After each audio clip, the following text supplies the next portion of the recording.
Being able to play Xbox 360 games on your Xbox One is a pretty cool thing. I don't think anyone's going to argue with that.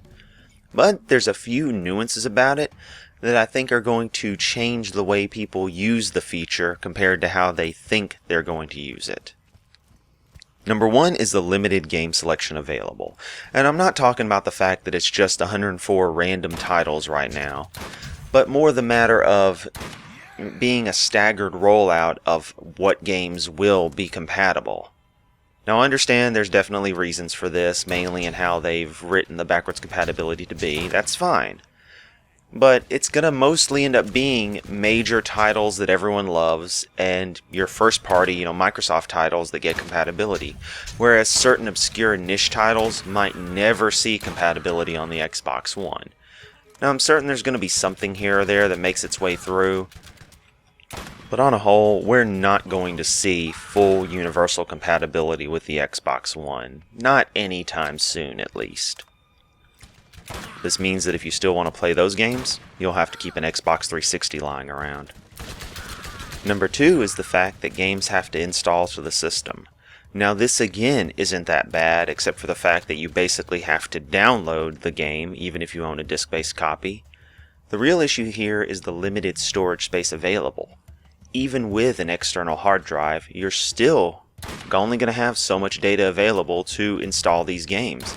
And between actual Xbox One game installs and installing, DLC and other stuff for your Xbox 360 games, it's going to fill up quick.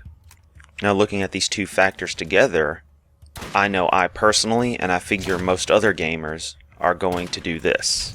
They're going to install only those specific games that they happen to really be playing right now, or games that they just really love to kick back and relax with, rather than install every single game they own. And it's a similar thing that happens with current Xbox One games. A lot of gamers, they'll only install those games they're playing recently, and then if they're, gonna not play a game for a while, they'll uninstall it to make room for a new title or something.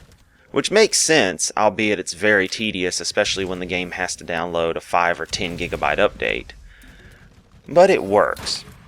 So for these Xbox 360 games, if a person maybe has 2 or 3 of their favorite titles, like let's say Borderlands, Halo Reach, and maybe Gears of War 1 because they still play the game online with friends, that works. But your Xbox One is still not going to be a replacement for having an actual Xbox 360 hooked up somewhere.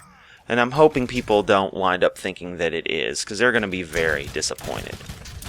That being said, the backwards compatibility works wonderfully and is really nice to have. It's just you have to know how to take advantage of it within the limitations presented, in that there's only so many games you have available and there's only so much space on consoles to install them all. Let me know down in the comments what you think about the backwards compatibility. Give the video a like if you liked it. Thanks for watching. I'll catch everyone later.